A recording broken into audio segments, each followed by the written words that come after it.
அஸ்ஸலாமு அலைக்கும்.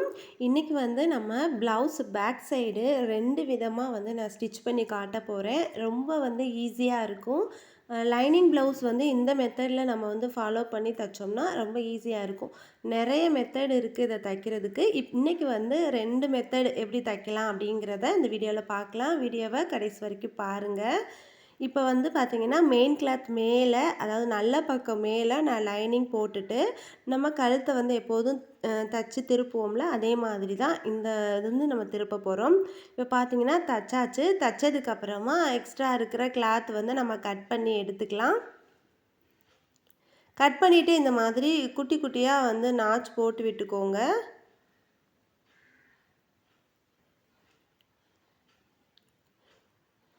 இப்போ வந்து கரெக்டாக நல்லா திருப்பிட்டு அந்த நெக் ஓரமாக வந்து தையல் போடலாம். தையல் போடும்போது நம்ம லைனிங் மேலே தான் தையல் போடணும். மெயின் கிளாத் மேலே கண்டிப்பாக தையல் போடக்கூடாது. ஓகே, லைனிங் மேலே வந்து தையல் போட்டாச்சு. போட்டதுக்கப்புறமா நம்ம வந்து திருப்பி விட்டுறலாம். திருப்பி விட்டுட்டு இப்போ மெயின் கிளாத் ஓரமாக வந்து தையல் போட்டுக்கோங்க. நல்ல எட்ஜில் வந்து தையல் போட்டுக்கோங்க. நம்ம வந்து தையல் கற்றுக்குறோம் அப்படின்னா எட்ஜு தையல், அடுத்து வந்து பார்த்திங்கன்னா இடைத்தையல், இதெல்லாம் வந்து நல்லா போடுறதுக்கு வந்து ஃபஸ்ட்டு கற்றுக்கணும். அப்போ தான் வந்து நம்ம தைக்கிற ப்ளவுஸ் பார்க்குறதுக்கு ரொம்ப நீட்டாக இருக்கும். இப்போ வந்து லைனிங் மெயின் கிளாத்லேயும் சேர்த்தாப்புல தையல் போட்டு எடுத்துக்கலாம்.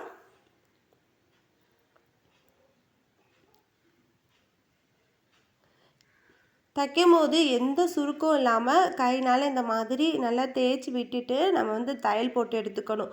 அப்படி இல்லைன்னா நம்ம தச்சு முடிச்சுட்டு பார்க்கும்போது மெயின் கிளாத்தில் அங்கங்கே நிறைய சுருக்கங்கள் இருக்கும். திருப்பி வந்து நம்ம பிரிச்சுட்டு தைக்கிற மாதிரி இருக்கும். 2 வேலையாயிரும்.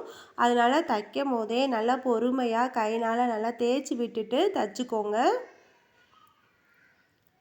அவ்வளோதான். தச்சு முடிச்சதுக்கப்புறமா நம்ம எக்ஸ்ட்ரா இருக்கிற கிளாத் வந்து கட் பண்ணி விட்டுக்கலாம்.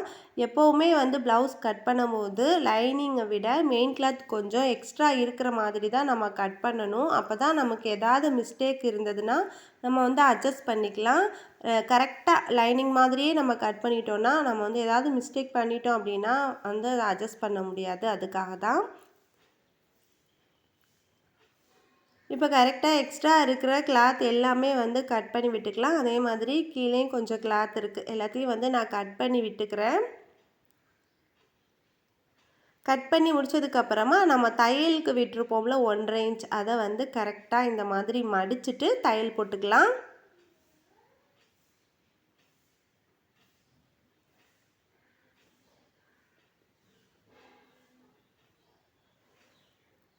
அவ்வளோதான். ரொம்ப ஈஸியாகவே வந்து பேக் சைடு ஸ்டிச் பண்ணிடலாம். பேக் சைடு கட் பண்ணுறதும் ஈஸி தான், தைக்கிறதும் ரொம்ப ரொம்ப ஈஸி தான்.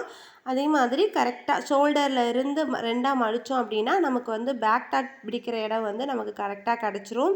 கரெக்டாக பேக் டாட் பிடிக்கும் போது மெயின் கிளாத்தில் தையல் விழுகுதா அப்படின்னு பார்த்துட்டு வந்து தைங்க.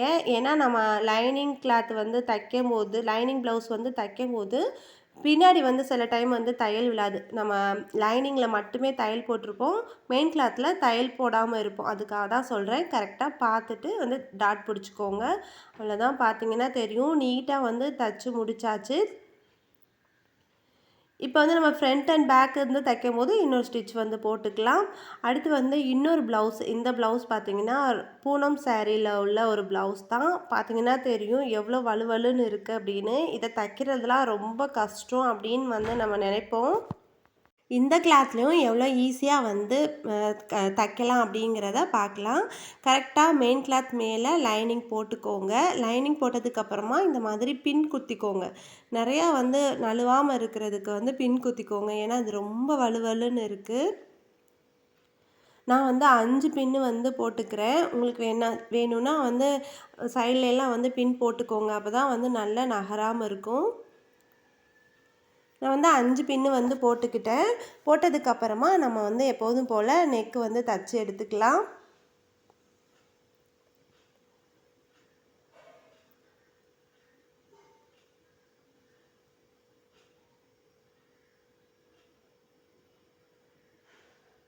அவ்வளோதான். நெக்கு வந்து நான் தச்சுட்டேன். தச்சதுக்கப்புறமா நம்ம வந்து தையலுக்கு வந்து கீழே மடித்து தைக்கிறதுக்கு வந்து விட்டுருப்போம்ல, அந்த இடத்துல வந்து நம்ம தையல் போட்டுக்கலாம். கரெக்டாக அந்த கோடெல்லாம் போட்டு வச்சுருப்போம்ல, அது மேலேயே வந்து தையல் போட்டுகிட்டே வாங்க.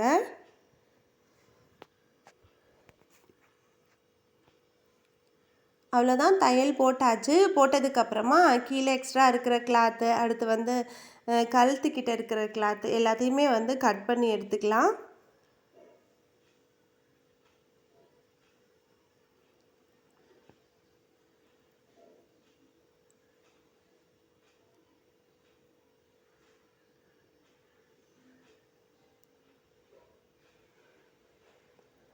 அவ்வளோதான், கட் பண்ணி எடுத்தாச்சு.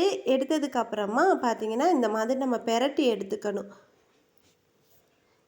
பார்த்தீங்கன்னா தெரியும், மேலே வந்து நம்ம தையல் போட்டிருக்கோம். அதே மாதிரி கீழே இடுப்புக்கிட்டேயும் வந்து தையல் போட்டிருக்கோம்.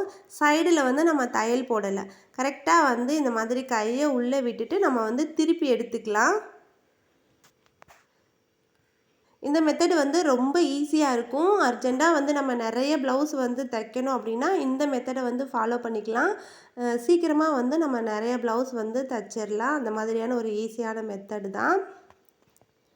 இப்போ வந்து நல்லா திருப்பி எடுத்ததுக்கப்புறமா அந்த எட்ஜில் வந்து மெயின் கிளாத் எட்ஜில் வந்து தையல் வந்து போட்டுக்கலாம்.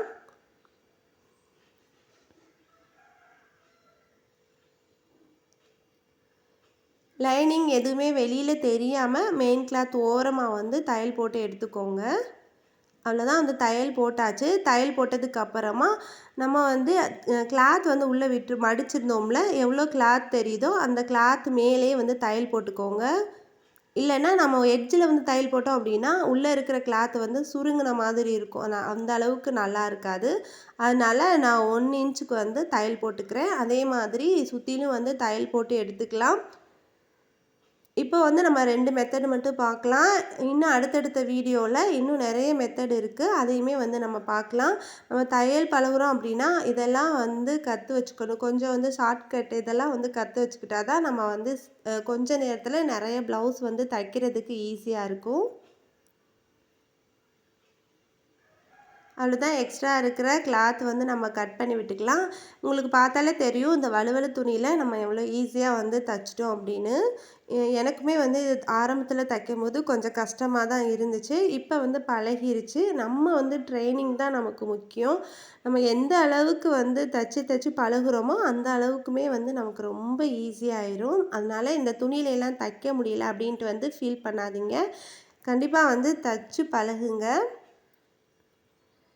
நம்ம வந்து இப்போ கழுத்துக்கிட்ட ஒரு தையல் தான் போட்டிருக்கோம். நம்ம வந்து ஃப்ரண்ட்டும் அட்டாச் பண்ணதுக்கப்புறமா ஃப்ரண்ட் அண்ட் பேக் சேர்த்துட்டு வந்து 2 தையலாக வந்து நம்ம போட்டு எடுத்துக்கலாம். நான் வந்து இன்ஷால்லா வந்து ஃபினிஷிங் வீடியோ வந்து ஒன்று போடுறேன். அப்போ தான் உங்களுக்கு வந்து புரியும்.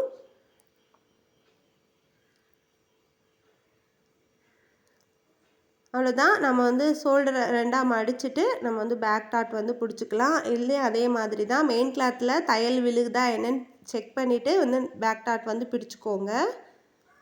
அவ்வளோதான், டாட் வந்து பிடிச்சாச்சு. ரொம்ப ஈஸியாக 5 நிமிஷத்தில் நம்ம வந்து தச்சு முடிச்சிடலாம்.